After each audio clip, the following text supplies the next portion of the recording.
And I call him and I'm like, dude, I'm so sorry. We completely forgot about the trim, and he was like, well, yeah. He's like, obviously I want my house to still have trim on it.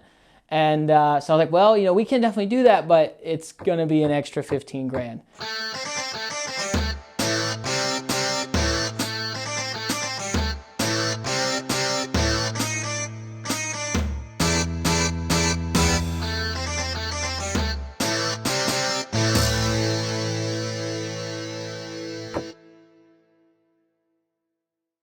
I don't know about y'all, but I'm one of those guys. If I get excited about something, it's typically all I can think about. I mean, to the point where I think I was a kid actually, and my mom for Christmas bought me a PlayStation, and I forgot to tell her what game I wanted to buy. So I'm sitting there on Christmas downloading games on the PlayStation and having to buy them myself because I forgot to tell my mom what game I actually wanted for Christmas. But I remember we had this job. This customer called us. He wanted us to come out and take a look at his property. And I get out there and I was like, good night. This is probably the biggest house I've ever been called out to. Was extremely grateful for the opportunity to even be there. Didn't even know that we were actually going to have a really good shot at getting the job. So I show up. It's probably a $2.5–3 million house, something like that. And big CEO guy, he owns the place. He's just bought it, and so he's gutting the whole place and he's renovating it, spending 300 grand on windows, 500 grand on landscaping, all this crazy stuff to the house. And he calls us because he wants multiple things done, not just the roof. And we've been known to in the past, if a customer wants us to be an all-in-one solution, we'll go out and we'll do our best. We'll kind of pull it together, but typically we'll use a bunch of different subs and get the job done. And so I told him, like, hey, our good thing is that we do is roofing, but we can, if you want to, get some subs together and kind of pull everything else for you. And he was like, no, I want you guys to do it. He's like, I don't want anybody else to touch it. So I was like, all right. So we wrote up an estimate for him, and I think for everything he wanted done, it was probably $220,000 of work, maybe. I can't remember the exact number, but it was definitely going to be like one of the biggest jobs that we'd done in company history. I'm not sure if it was the biggest, but it was up there. And so we get about time to kind of schedule, when we're going to do the roof. And when we're going to do all these other projects on his house. And I think it was about 2 weeks of work that we were going to try and knock everything out in 2 weeks, be in and out. That way he could get all his other projects done. Because he wanted us to be the first out of everything he wanted done. And so, his wife, she was super nice. She came out, picking the colors, was super excited, had this certain way she wanted the house to look. And there was one small mistake that I had made because I was so excited to get this job done that I just completely overlooked. And it was when there was some woodwork he wanted done on the house. I forgot to estimate the trim on the wood. I just estimated the wood.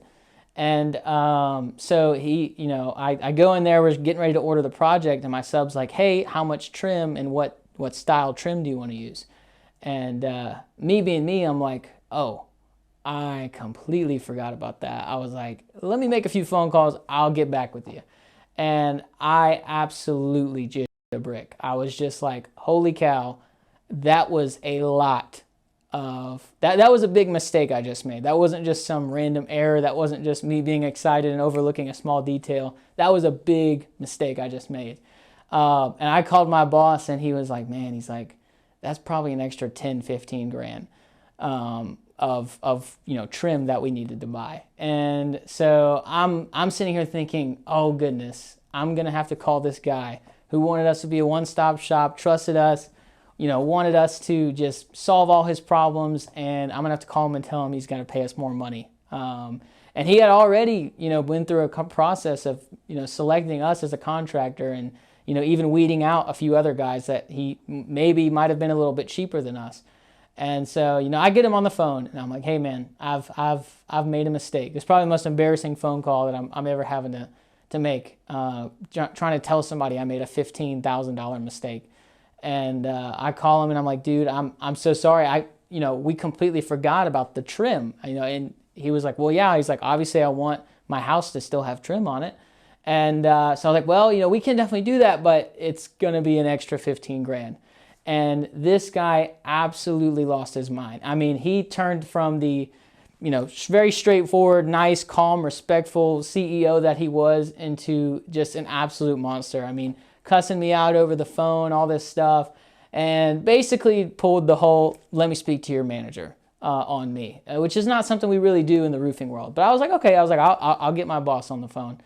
And so I get my boss on the phone, and my boss, super nice guy, super calm, and he's trying to calm the customer down. And meanwhile, it's a three-way call. I'm sitting there on the phone listening, and at the end of the call, he's like, I think I got a way we can solve this. He's like, whatever the difference is, just take it out of Jackson's check.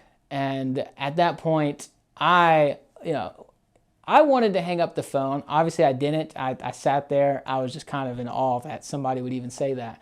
But I remember just feeling so belittled at that point. I was like, you know what? I'm not going to do business with this guy. And so my boss, he probably knew I was pissed off, and he ended up ending the phone call maybe a minute later. And I called him, and I was like, hey, it's your company. If you want to work with this guy, and you want to get another sales rep or whatever in on this, and he take over, that's perfectly fine. But I feel extremely disrespected, and to be honest, I never want to talk to that guy ever again. I don't even want to call him back to tell him that I'm not going to be working on the project anymore. And my boss, he kind of chuckled, and he was like, man, I don't want to work with somebody who's going to show their true colors like that. He's like, I'm glad you made that mistake, because if you hadn't, we would have never figured out who this guy really is. And so my boss, he calls him back, and he's like, unfortunately, we're going to need this amount of money to do the project. And, if the fact that you were trying to tell me to take that out of Jackson's paycheck was extremely disrespectful. And he's like, no, the guy was like, you know what, fine. Like, I still want to use you guys. I'm gonna pay you whatever. I'm sorry. And my boss was like, no, like, I don't think you understand. Like, we don't want to work with you anymore. We don't need your money. We kind of feel disrespected the way you treated us. So at this time, we just wish you the best on your project, and hope you find another contractor to kind of pull this off for you. And he was even more mad about that than he was originally about the $15,000 mistake. So the two things that I learned there probably were, one, obviously you got to be really careful. When you're really ambitious, when you're really excited about something, you got to make sure you get all the details correctly, especially when you're working with something that big, a project that big. But I think that at the end of the day, what we all learned at the company was, no amount of money can really pay for the amount of respect that is needed between us and the homeowners to be able to give them what they deserve. So, and that comes from both sides. That's not just the homeowners. We have to respect our homeowners as well. So, but yeah, that's pretty much it, guys. I'll see you on the next one.